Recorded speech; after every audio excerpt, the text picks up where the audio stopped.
ในที่สุดบ่าวล่าก็เฮ็ดได้เด้อบ่พี่น้องมาเฮ็ดบัตรแรงงานเทื่อนี้เป็นครั้งสุดท้ายเนาะพี่น้องเพราะว่าเดือนเรื่องมาตั้ง3เดือนเนาะการรอในมื้อนี้ก็บ่าวล่าก็ได้มาเป็นขั้นตอนสุดท้ายพี่น้องเอ้ยก็ดีใจเนาะพี่น้องที่เฮ็ดผลสำเร็จเนาะถึงแม้ว่าแต่ราคามันจะแพงเนาะพี่น้องแต่มันก็คุ้มค่ากับการรอคอยเพราะว่าเฮาเฮ็ดครั้งเดียวนี่หมด คุ้มไป2 ปีพอได้พี่น้องคุ้มไป2 ปีพอได้แล้วก็สามารถต่อได้อีกเป็น2 ปีเป็น4 ปีเนาะพี่น้องเนาะแต่ในระหว่าง2 ปีนี่เฮาก็ต้อง3 เดือนรายงานตัวครั้งหนึงเนาะพี่น้องอันนี้ก็ฝากถึงคนลาวทุกคนเนาะที่เข้ามาเฮ็ดงานอยู่ไทยก็อยากให้มาถูกต้องตามกฎหมายเนาะพี่น้องเนาะเพราะว่าเฮาจะได้รับสิทธิอหย่างต่างๆของแรงงานนี่ก็อยากพอๆกับคนไทยพอได้พี่น้องนี่แหละ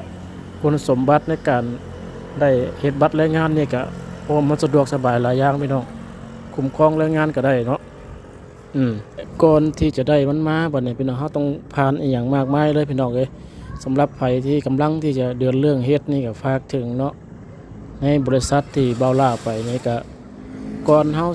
าไปเฮาเตรียมตัวให้พร้อมเนาะพี่น้องเด้อเพราะว่ามันเดินทางไกลเนาะอีกอย่างเฮาก็ไปนอนอยู่พุ่นอีก2 คืนพี่น้อง2 คืนตอนที่เฮาไปนี่ก็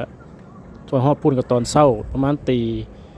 ตี4หรือว่าตี 5ฮอดพุ่นเนาะฮอดหนองคายเนาะพี่น้องอยากให้พี่น้องเตรียมตัวแบบให้พร้อม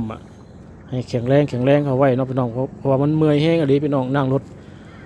ไปพุ่นปุ๊บบ่แม่นว่าเฮาสิได้นอนนะพี่น้องเพราะว่าที่อยู่ไอ้เพิ่นจัดให้นี่ก็คือบ่มีเตียงนอนเด้อพี่น้องมีแต่เก้าอี้ธรรมดาที่ให้เฮานั่งบ่มีที่นอนว่าซั่นซะอันนี้ก็อยากฝากถึงบริษัทเนาะว่าให้มีเสื่อไว้ปูนอนก็ยังดีเนาะพี่น้องแต่มั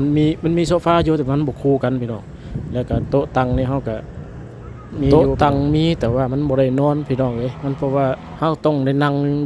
แบบนั้นทั้งมื้อทั้งเว้นน่ะคิดเบิ่งกันนะพี่น้องอันนี้ฝากถึงพี่น้องคนลาวเฮาที่กำลังสิไปเฮ็ดใหม่เนาะให้เตรียมตัวเรียบร้อย